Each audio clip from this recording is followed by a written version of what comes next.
Assalamualaikum warahmatullahi wabarakatuh. Alhamdulillahirrabbilalamin. Segala puji bagi Allah, Tuhan semesta alam, yang telah memberikan kita nikmat iman, nikmat Islam, serta nikmat sehat dan waktu luang, sehingga kita berkumpul dan menyampaikan ilmu yang insya Allah bermanfaat.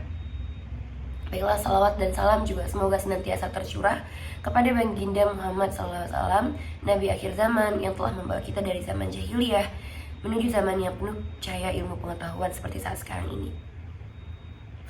Dan pada kesempatan kali ini, izinkan saya menyampaikan sebuah pesan singkat yang berjudul Menyikapi Perbedaan dalam Islam, Mazhab, dan Ijtihad.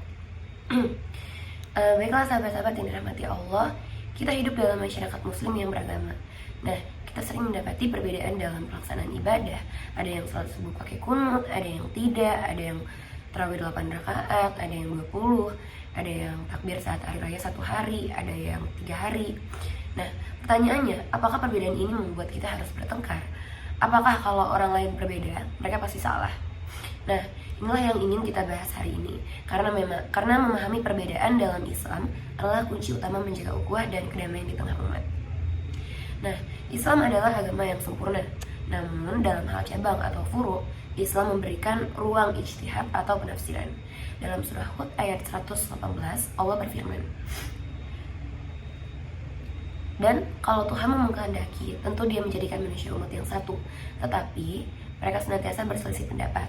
Ini artinya perbedaan itu adalah bagian dari kehendak Allah, karena manusia punya kemampuan berpikir yang berbeda, latar belakang yang berbeda, dan pemahaman yang berbeda pula.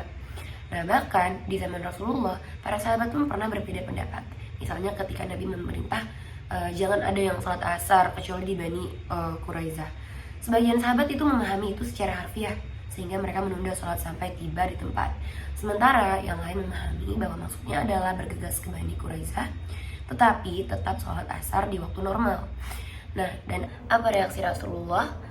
Beliau tidak menyalahkan keduanya, karena keduanya punya niat yang sama, yaitu taat kepada perintah Nabi. Nah, setelah masa sahabat, muncullah para imam mazhab besar seperti Imam Abu Hanifah, Imam Malik, Imam Syafi'i, Imam Ahmad bin Hanbal. Mereka semua adalah ulama besar, ahli dalam ilmu Al-Quran, hadis, dan bahasa Arab. Namun, karena metode ijtihad mereka berbeda, hasil fatwa atau pendapat fikih mereka juga berbeda. Nah, misalnya dalam mazhab Syafi'i itu menyentuh lawan jenis membatalkan wudhu, tapi dalam mazhab Hanafi tidak membatalkan wudhu kecuali disertai syahwat. Nah, apakah kita boleh saling menyalahkan karena itu? Tentu tidak, karena perbedaan itu lahir dari ijtihad. Bahkan Imam Syafi'i pernah berkata, pendapatku benar tapi bisa salah, dan pendapat orang lain salah tapi bisa saja benar. Ini menunjukkan sikap tawadu, saling menghargai, dan tidak merasa paling benar sendiri. Ijtihad adalah usaha seorang ulama untuk menggali hukum dari sumber aslinya, dan ijtihad itu punya aturan, tidak sembarang orang bisa berijtihad.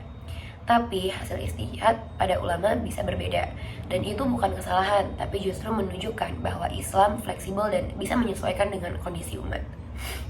Rasulullah SAW pernah bersabda, apabila seorang mujtahid berijtihad lalu benar, maka ia mendapat 2 pahala, dan jika ia salah, tetap mendapat 1 pahala.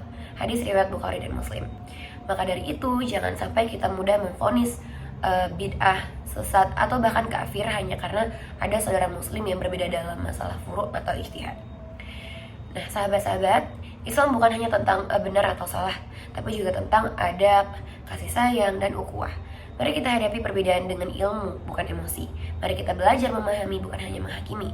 Mari kita tanamkan dalam diri bahwa ukhuwah Islamiyah lebih utama daripada menang debat. Rasulullah bersabda, seorang muslim adalah saudara bagi muslim yang lain. Tidak boleh menzalimi, tidak boleh merendahkan, dan tidak boleh menyakitinya. Hadis riwayat Muslim.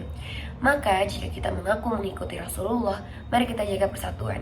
Boleh beda pendapat, tapi tetap satu hati. Ya Allah, janganlah Engkau palingkan hati kami setelah Engkau beri petunjuk, karuniakanlah kepada kami rahmat-Mu. Amin ya rabbal alamin. Wassalamualaikum warahmatullahi wabarakatuh.